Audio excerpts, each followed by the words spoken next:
All right, now this video is going to be a quick update of everything that's been going on around here at LCN HQ, and the first thing we got to talk about are spiders.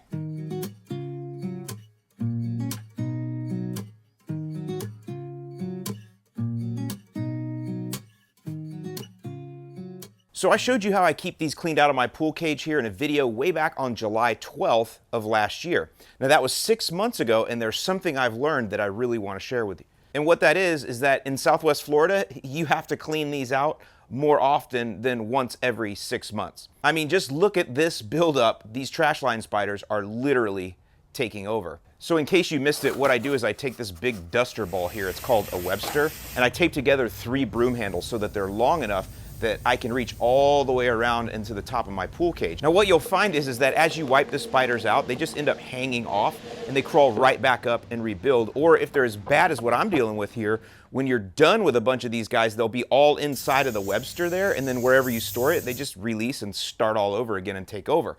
So what I have is this PT Microcare bug spray here. Now you get whatever bug spray you want, and what I do is I hose down the Webster with that first, and now if they crawl back in, they're crawling into certain doom. This also does deposit some of the poison up onto the screens and in the corners, so if you did miss any, they're also going to die. But as I mentioned, once every 6 months, twice a year, it's not enough. In 2023, I'm going to actually make this a quarterly chore, so I'll do it 4 times a year, and that's how I'm going to keep these guys at bay. All right, now let's talk about Florida lawns real quick and what's going on here as we're coming through winter and these last 2 cold blasts. Now, you'll remember the frost line that I talk about in Florida. It's north of the I-4 corridor, and you all have lawns up there that pretty much go dormant every year for at least a couple 2-3 months. Now, south of this line, we usually don't go dormant unless it's a super cold year. And then anywhere inside of that corridor, well, it's kind of hit or miss depending on the season. I'm over here in Bradenton on a west coast, and just south of that frost line, and being a little bit closer to the water, it stays pretty warm over here every year. So let's look at how my lawn is holding up with these last 2 cold blasts. First, let's take a look at the zoysia, and you can see it's got the tiger stripes from the cold. Now, Bermuda's mostly known for this, and we're going to talk a little bit more about Bermuda in a minute, but zoysia, which has a very similar growth habit, it has rhizomes and stolons, it kind of reacts the same way. However, this zoysia, it does have a lot of wild Bermuda scattered throughout, and that Bermuda is for sure suffering from the cold. In fact, you can see here in my neighbor's lawn, this is a huge patch of Bermuda that has gone completely tiger striped from the cold. The little bit of St. Aug that is in here is still green, but the Bermuda itself is checked out pretty good. All right, so if your zoysia got hammered like mine, Stress Blend is perfect right now. Potassium to help it. A little bit of nitrogen doesn't push it too hard, and of course it's got those nice micronutrients. So that's where we're at. Now, if you're currently dormant 100%, you gotta wait until you're mowing again. This is I'm mowing this still regular. We're on the back warm up, so I'm good. Now my St. Aug is looking pretty good. I've kept it heavily fertilized doing all those spreader videos and testing over the last few months. If you look closely though, you will see there is wild Bermuda that's invaded and has gone dormant, revealing itself. I didn't even know these areas were infested like this, but the cold has revealed it. Now, an interesting note for those of you that have been around for a while, I had the lawn resodded with Palmetto St. Augustine in December of 2018, and here we are now 5 years later, and you can see there are small patches of Bermuda throughout.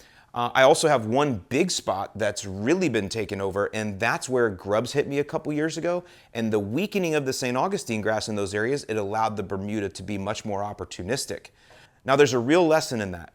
Keeping your St. Augustine thick, healthy, and vigorous, it can help keep the Bermuda grass at bay. You'll see it does still invade, but it doesn't get near as bad because that St. Augustine is there to help fight it off. However, in an area where the St. Augustine is not vigorous, bam, that Bermuda, it just takes right over. So remember that as you're kind of going forward in your Florida lawn care journey as well.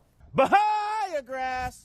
Bahia grass! One other thing I wanted to let you guys know is I've actually started working on 3 project lawns this season. I've got an old school St. Augustine shaded lawn. I've got a Pro Vista lawn that was decimated by insects last year. And then I have an old school Bahia grass lawn that I just started working on 2 days ago.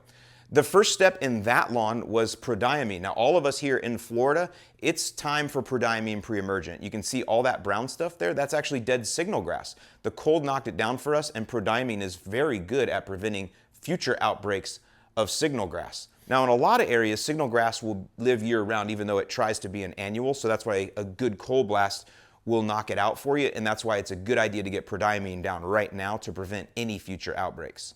Now, I have an email newsletter that I'm going to link below that'll give you real-time tips for Florida lawns. It's just for Florida.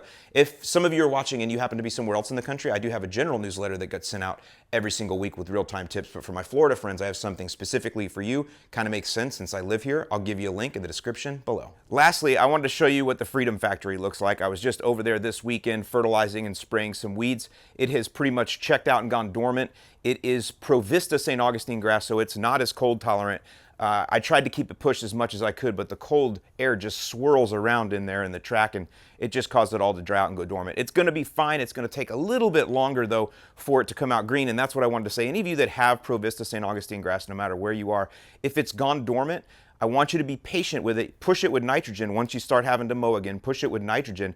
But it's going to be slower to get going than the Floratam or Palmetto or other St. Augustine grasses around. So just be prepared for that. It's going to be brown longer if it did go dormant. It'll be brown longer than the St. Augustine grass everywhere else around you. So with that, I'm Alan Hain, the Lawn Care Nut. Thank you so much for watching. Leave me your comments and questions below, and I'll see you in the lawn.